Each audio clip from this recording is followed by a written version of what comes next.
Orang yang nggak mampu saja kalau hatinya bersih seperti Hatim ibnu Asam. Hatim ibnu Asam itu kalau datang musim haji sedih, nangis, murung. Karena apa? Nggak bisa berangkat haji, nggak mampu. Sampai suatu ketika Hatim al-Asam ini dekat waktu haji, dia duduk, dia nangis, dia sumpek. Anaknya kecil, usianya masih 5-6 tahun. Perempuan datang kepada ayahnya, ya abati, ayahku, kau ini kenapa? Saya lihat kok kau akhir-akhir ini merenung, sedih, nangis. Apa? Masalah apa yang ada pada dirimu? Maka dijawab sama Hatim al-Asam, al-hajj. Aku rindu kepada Baitullah. Saya ingin menunaikan ibadah haji. Kata anaknya, MC tawakal Allah. Berangkat kalau gitu. Kalau kau kepingin, jangan sedih di sini. Kata anaknya, berangkat gimana? Kata Hatim al-Asam, berangkat gimana? Uang nggak ada, bekal nggak ada. Bagaimana saya mau berangkat? Tawakal Allah, insya Allah di jalan kau dapat rezeki. Kalau saya nggak takut, saya berangkat, tinggal berangkat saja. Tapi ibumu, siapa yang bisa meyakinkan ibumu tak tinggal tanpa saya berikan bekal? Ini berarti perempuan ini dari zaman ratusan tahun yang lalu itu memang cerewet kalau nggak dikasih jajan ya. Ditinggal sama suaminya, nggak dikasih sangu. Wow, sudah dari zaman Hatim al-Asam. Jadi jangan kaget orang datang, beb, istri kula niki ngomel-ngomel nek boten diparingi belanja. Lah walinya Allah saja Hatim al-Asam mau berangkat haji bingung, kalau saya ninggal mbokmu, ini mbokmu ngomel-ngomel walaupun saya berangkat haji.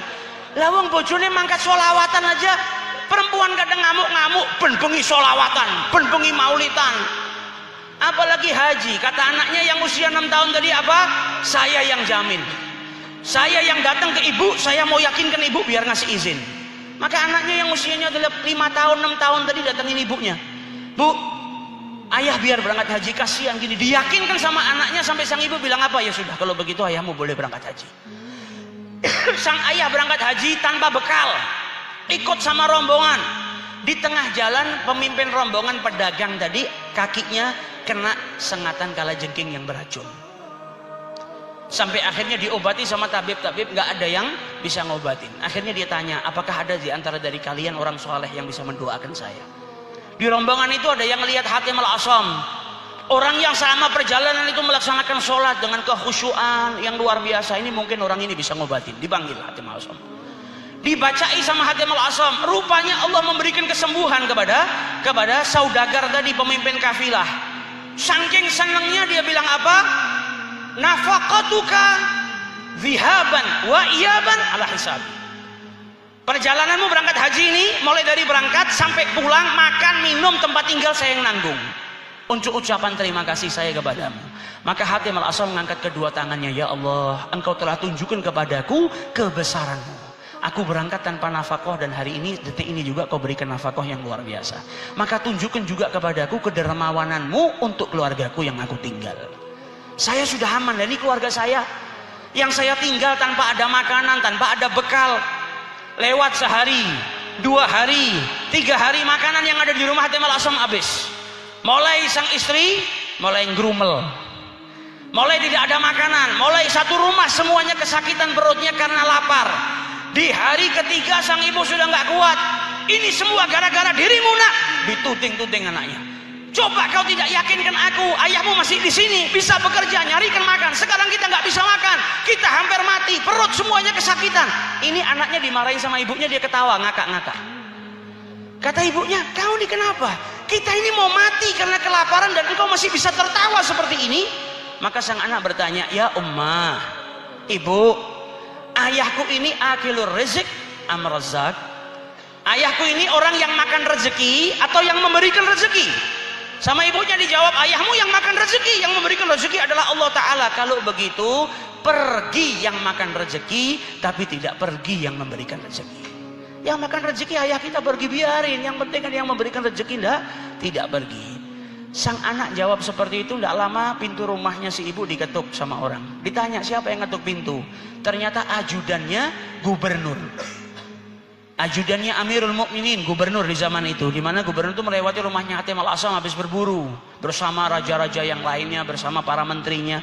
Berhenti di tengah jalan di depan rumah Hatim al-Asam karena mereka kehabisan air. Maka ajudan tadi mengetuk pintu, ditanya siapa? Ajudannya menteri, ajudannya gubernur. Mau apa kau ke sini? Khalifah minta air karena mereka kehabisan air, beliau kehabisan air. Maka kata istri, apes.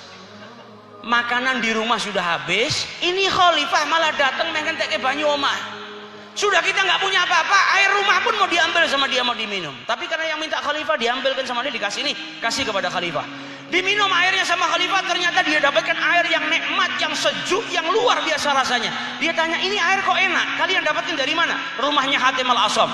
Maka untuk ucapan terima kasih, raja tadi atau khalifah tadi melepas sabuknya. Sabuknya raja kan penuh dengan berlian, dengan batu-batu mulia yang maha dilepas, dan dia katakan barang siapa yang menghormati saya falyakhlaq min taqatuh, maka hendaknya dia buka sabuknya. Itu para menterinya semua, para pejabat yang ikut bersama rombongannya semua nyopot sabuknya menghormati sang raja, diberikan hadiah kepada sang pemilik rumah.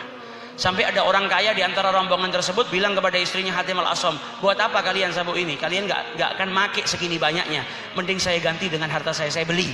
Dibeli dengan uang yang sangat banyak, kemudian diambil sabuk-sabuk itu dikembalikan lagi ke raja untuk penghormatan dari orang kaya atau saudagar kepada rajanya, sehingga istrinya Hatim al-Asam itu mendapatkan uang yang mencukupi dirinya dan keluarganya sampai mati dari pemberian si raja tadi. Maka ketika dapat uang yang berlimpah, dibelanjakan makanan, makan satu keluarga. Tengah-tengah makan, anak kecil yang tadi ketawa tiba-tiba nangis. Maka ibunya bilang, nak, kau nih aneh, saat perut lapar engkau tertawa terpingkal-pingkal, dan saat ini makanan sudah ada, kami semua makan, engkau malah menangis. Kenapa engkau menangis? Maka dijawab sama anak yang usianya baru 6-7 tahun. Dia bilang, apa ya ummah, wahai ibuku, khalifah ini manusia yang dititipi rezeki sama Allah Ta'ala, memandang kita, kemudian dia kasihan kepada kita, dan dengan pandangan kasih sayangnya dia berikan harta kepada kita yang mencukupi kita sampai mati. Bagaimana dengan yang memiliki harta alam semesta, yaitu Allah Subhanahu Wa Ta'ala?